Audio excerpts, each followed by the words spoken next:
If you've ever sat down at the end of the day, finally finished with your tasks, ready to relax, taken a breath, and felt uncomfortable, then you'll know exactly what I'm talking about.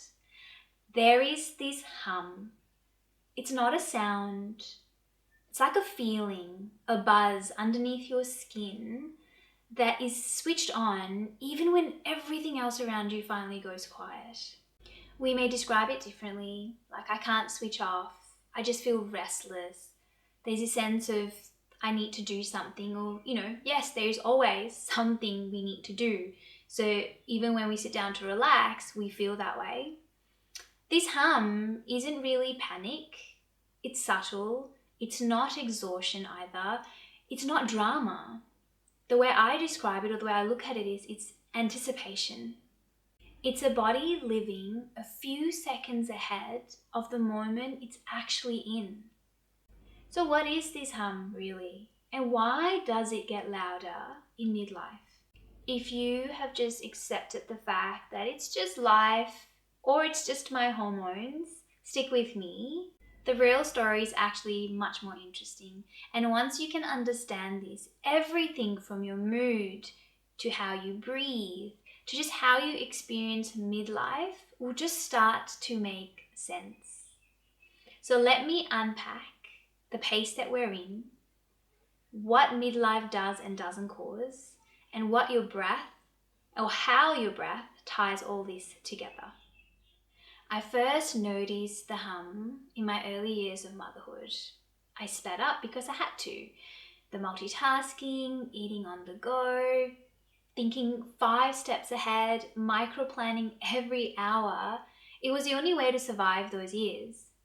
Except here's the problem. I don't think I ever slowed back down.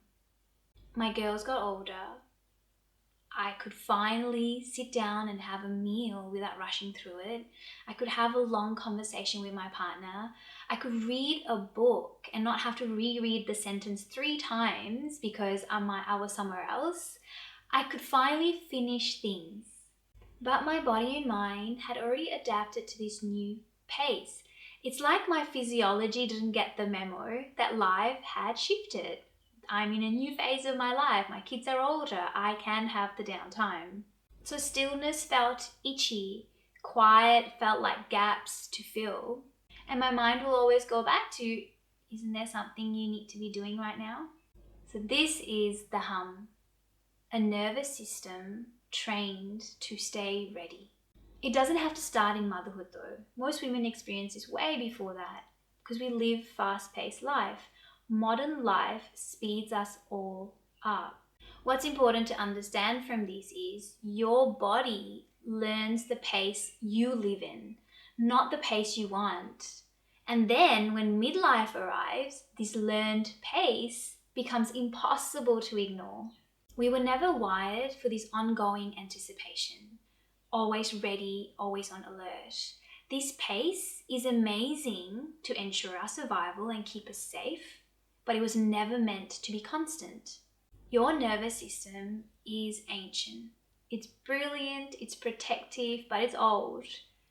It never evolved to keep up with our modern day life. So our ancestors faced real danger, hunger, harsh environments, predators, but their stress came in short bursts. They ran, fought, survived, and that was it. Their system reset. There was a clear end point. We don't get that ending anymore. Our threats are subtle but constant. Emails, notifications, scrolling, the news, traffic. Nothing looks like a threat, but your nervous system doesn't care about appearances. It only cares about pace and pressure. So then you could be sitting on a couch, but still breathing like you're being chased.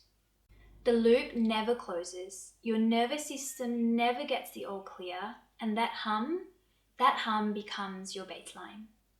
Ayurveda has a really elegant way of explaining this. What we would call sympathetic dominance, Ayurveda calls it Vata in overdrive. Vata is the element of air and is governed by movement, speed, and stimulation. When it's balanced, you get clarity, lightness, creativity. And when it is overstimulated, you get talking fast, rushing through your meals, 5 tabs open in your mind, your breathing feels like it's just stuck in your upper part of your chest, and you feel wide at night and foggy in the morning. Now, if you understand some of the concepts in Ayurveda, such as the doshas and Vata, you don't really have to be a Vata type for this to happen. Modern life is Vata driven, and midlife is when the cracks start to show. By the time you reach mid-30s to even your early 40s, your hormones start to become more sensitive to the life you are living. Progesterone, your calming hormone, starts to decline. Estrogen becomes unpredictable. Sleep gets lighter. Your blood sugar gets fussier. It's like your body just becomes more reactive. So that's when we blame the hormones and say that it's going out of whack and it's running the show. But in reality, that shift in your hormones did not create the hum, did not put your nervous system in overdrive. All it did was it magnified the pattern you've been living in for years. Your hormones go out of balance because your nervous system was already running hot. Perimenopause simply amplifies it. This is why the usual midlife advice, right? Eat clean, strength train, eat more protein, take supplements, fast, cycle sync, don't work. Because we are trying to add more to a system that isn't ready to receive it. You can't optimize a body that is stuck in survival mode. It won't work. So now you have a body that is stuck in survival mode. Add to that the hormonal chaos that comes in midlife, and you are overwhelmed, confused, and frustrated. Your sleep's erratic, you have got this, your moods are up and down, you're snappy, you're irritable, there's just a lot going on. You're gaining weight, feeling bloated. So you talk to friends, like we naturally do, we discuss what's going on, go and see your doctor, you may be watching shorts and videos and saving all these tips and hacks and everything, and you're trying the supplements, but nothing is shifting. So you take on practices that are more calming, right? You try yoga, breathwork, meditation, or just a nice relaxing YouTube video. You're told to breathe with your diaphragm, so you give it a good try. You take a breath in, your jaw tightens, your shoulders hike up, your chest is strained, and then you breathe out through your mouth. Because someone, somewhere, told us that that is how we should breathe. But of course, nothing shifts. If anything, you feel worse. And then you say, I tried breathing, it's just not for me. Of course, you're right to say that, because that kind of breathing doesn't work for anyone. When your system is already overstimulated, deep breathing becomes forced breathing. Your CO2 drops too quickly, your heart rate increases, your blood vessels constrict, your body gets the signal to stay alert, and the hum just gets louder. This isn't calming. This is bracing. This is stuck in survival mode. So when women come up to me in class and say, I've tried deep breathing, it just makes me feel worse, I'm never surprised, because it's not you, it is the method. Your body doesn't want big breath. Your body wants soft, natural breath. Traditional yoga never taught us to breathe big.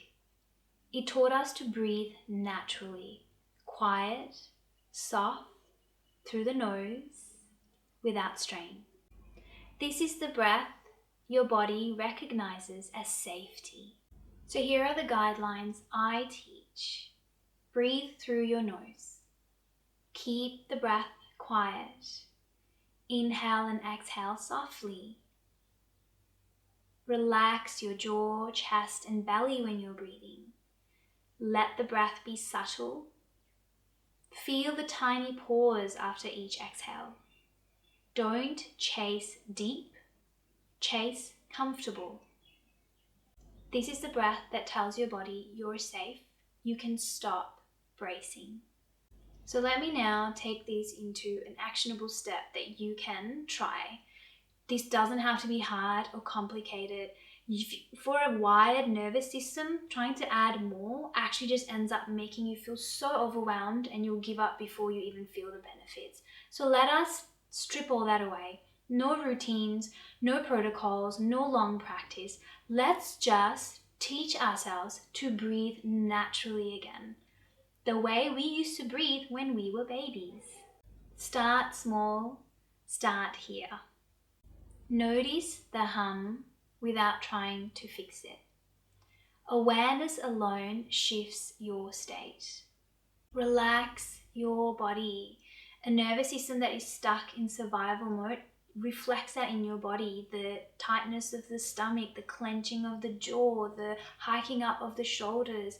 Just even if you just become aware and soften through your shoulders, long neck, jaw soft, belly soft, that itself changes your physiology and then signals to your body that you are okay, that you don't have to be bracing. Replace deep breaths with just quiet breaths in and out through your nose. The most important thing you can do with breathing is to not force or strain. Natural, soft, subtle. It really is that simple. Less is more for a really wired nervous system that works better. And this is not a quick fix. We are used to just being told all the time, do this and you'll feel this straight away, instant, everything is just quick, quick, quick. But this is not it. This is taking the time to break a habit that's been going on for a long time and coming back to your own natural rhythm. So years ago, somewhere in the haze of motherhood and responsibilities and just living inside my own hum, I came across a line that really hit me. It said, if you are always running to the next thing, what happens to the moment you are actually in? It hit me so hard because that was exactly how I'd been living. Always a step ahead and never actually here. And that was the beginning of things shifting for me. Not through some dramatic life overhaul or perfect routines, just small decisions towards less noise and less speed. And I slowly taught my body that it doesn't have to brace for life anymore. The hum does show up from time to time because that's life, right? But my body doesn't live in there anymore. And that's the real point of this video. If you can just stop adding more to your life, relax into your body, stop bracing, learn to breathe naturally, your nervous system will slowly start to feel safe again. And then the happy side effect of all that is your hormones are no longer in chaos. Your sleep is better. That stubborn weight gain starts to shift. You are not as snappy and irritable at your children or your partner. There is just more energy, clarity, and just more joy. So remember, softness is the medicine. Everything else grows from there. If you want to take this theory and turn it into something that you feel in your body, join me here next week on your mat. We will move slowly, breathe softly, and give our system a chance to practice what we just talked about.